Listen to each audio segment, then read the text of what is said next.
Tonton video ini sampai selesai agar Anda tidak gagal paham.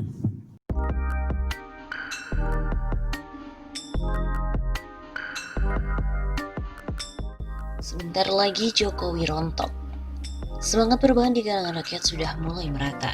Keberanian untuk menyatakan bahwa pemerintahan ini lemah, otoriter bahkan bobrok sudah tumbuh. Gumpalan perlawanan politik pun mulai terbentuk. Seruan agar Jokowi mundur akan terus bergaung. Pemerintahan Jokowi bakalan sulit bertahan karena jika rakyat sudah berteriak, tak akan ada kekuatan yang mampu untuk meredam. Semua pendukung termasuk elit kekuasaan akan berlompatan menyelamatkan diri, mencari sekoci sendiri-sendiri. Koalisi Aksi Menyelamatkan Indonesia atau KAMI akan menjadi trigger perubahan.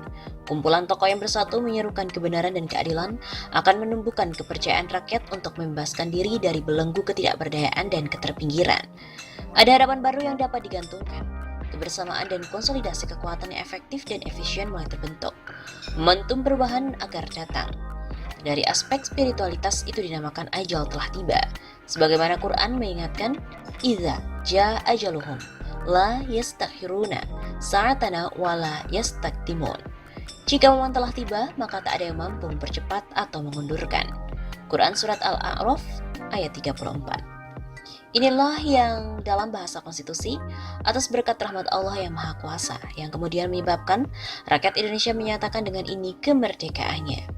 Seorang Jokowi sebagaimana penguasa-penguasa lainnya akan gentar jika teriakan terus menggema. Konsekuensi pilihan hanya dua, yaitu mempertahankan singgasana dengan segala cara melalui pengerahan kekuatan represif atau menyerah mengalah demi keselamatan bersama. Pilihan kedua lebih arif. Langkahnya adalah mengundurkan diri walau dengan terpaksa. Pukulan telah berulang, yaitu balik, jab-jab maupun hook. Kebijakannya elitis tidak populis. Ketika populis pun ternyata bermotif pencitraan.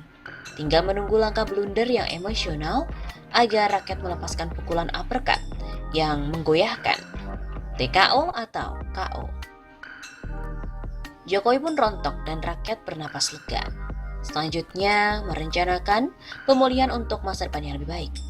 17 Agustus adalah hari kemerdekaan kita. 18 Agustus adalah hari kelahiran ideologi dan konstitusi kita. Mari bersama-sama menyelamatkan Indonesia dan jangan biarkan rakyat dijajah oleh pemimpin dari bangsanya sendiri.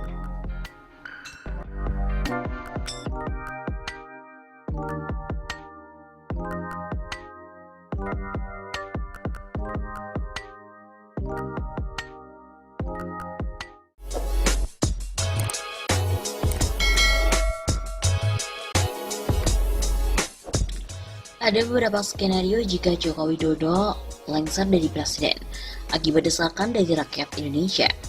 Skenario yang pertama, skenario normatif jika presiden berhalangan tetap, maka otomatis wakil presiden menggantikan sampai masa jabatannya habis, sesuai dengan Undang-Undang Dasar 1945, Pasal 8 Ayat 1. Begitu kata pengamat politik Tarmizi Yusuf dalam pernyataan kepada wartawan beberapa waktu yang lalu. Kata Tarmizi, skenario wakil presiden Ma'ruf Amin menjadi presiden dapat terlaksana bila kondisi normal tanpa gejolak politik. Apalagi Ma'ruf bukan dan tidak punya posisi strategis di partai. Beda saat posisi Habibie pada tahun 1998. Dengan posisi politik Ma'ruf Amin saat ini, sulit diterima oleh partai politik. Posisi bergaining Ma'ruf Amin yang lemah menyulitkan skenario ini diterima semua pihak. Ungkap Tarmizi. Menurut Tarmizi lagi, skenario kedua, presiden dan wakil presiden dituntut untuk mundur secara bersama-sama, maka menurut Undang-Undang Dasar 1945, Pasal 8 Ayat 3, pelaksana tugas kepresidenan adalah triumvirat menteri, yaitu Menteri Luar Negeri, Menteri Dalam Negeri, dan juga Menteri Pertahanan. Dalam tempo selambat-lambatnya, 30 hari MPR memilih presiden dan wakil presiden baru yang diusulkan oleh partai politik atau gabungan partai politik. Skenario kedua, kuat pasangan yang akan muncul adalah yang diusung koalisi PDIP dan Gerindra. Dengan total suara 31,9% yang terdiri dari PDIP 19,33% dan Gerindra 12,57%, yaitu Prabowo Subianto dan juga Puan Maharani, butuh 19,1% untuk memenangi pemilihan di MPR. Begitu ungkapnya. Sementara, partai lain yang diprediksi akan mengusung calon selain Prabowo Puan adalah Nasdem, yang memiliki kursi 9,05%. Menurut Tarmizi, ketegangan politik antara Megawati dan Surya Paloh pasca Pilpres hingga hari ini ditengarai sebagai sebab sulitnya bersatu kembali antara PDIP dan juga Nasdem.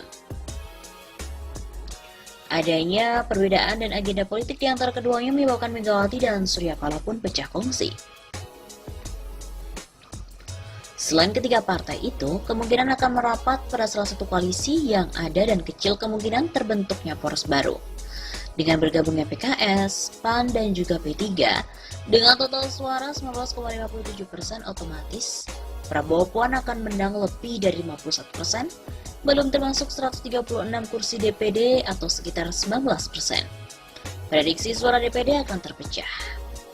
Kalau Tarmizi lagi, skenario ketiga mirip seperti peristiwa 1998. Terjadi chaos berkepanjangan sehingga Jokowi sebagai presiden mengeluarkan semacam super semar atau instruksi presiden tahun 1998 tentang Panglima Komando Operasi Kewaspadaan dan Keselamatan Nasional yang diberikan Soeharto kepada Wiranto. Gonjang-ganjing ABRI ketika itu diprediksi Wiranto tidak berani untuk menggunakan Impres tahun 98, seperti Soeharto menerima super semar dari Soekarno. Mungkinkah Jokowi saat terdesak menerbitkan hal serupa seperti Soeharto pada tahun 98?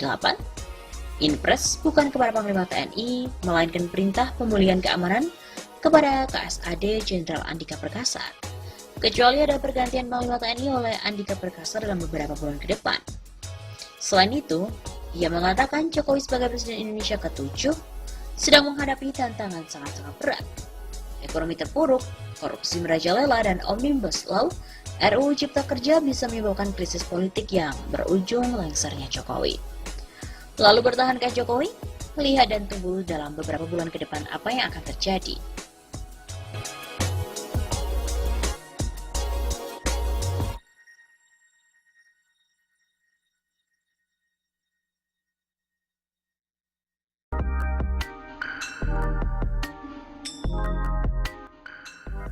Presiden Gadungan. Presiden Gadungan adalah terjemahan dari fake presiden, bukan presiden sebenarnya. Ini bisa berarti presiden tidak kompeten, baik sebagai seorang kepala negara atau kepala pemerintahan. Ia bisa sebagai boneka yang dimainkan oleh orang, kelompok, atau kekuatan lain. Fake presiden dapat juga identik dengan presiden abal-abal. Presiden Gadungan juga disebabkan delegitimasi jabatan berupa hilangnya kepercayaan rakyat. Keberadaan presiden dinilai hanya merepotkan. Rakyat menderita oleh perilaku politik presiden yang dianggap tak berkualitas dan tak memiliki sensitivitas. Hal seperti ini adalah efek dari orientasi yang hanya pada diri dan kroninya. Lalu, rakyat pun menjadi bulan-bulanan dari slogan yang hanya bernilai pencitraan. Presiden Gadungan atau fake presiden adalah pemimpin yang ilegal. Keabsahan statusnya goyah. Sebagai contoh adalah kejutan kasus yang terbuka setelah disembunyikan 9 bulan.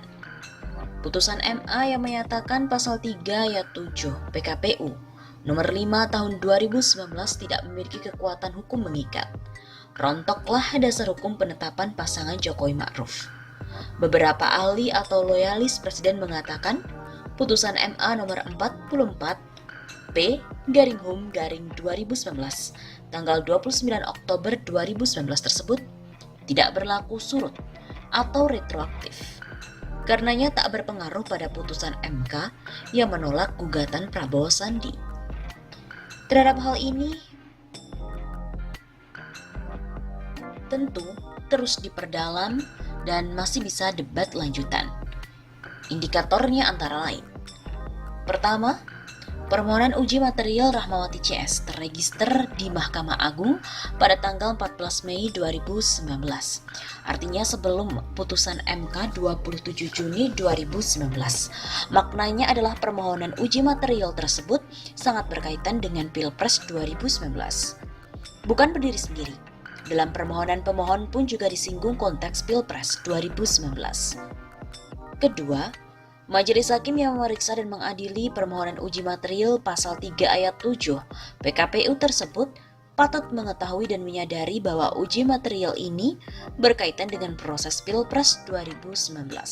Sehingga jika asas retroaktif tak bisa diberlakukan, putusan akan tegas mengatakan keberlakuan putusan untuk Pilpres yang akan datang, atau penafsiran argumentum a contrario.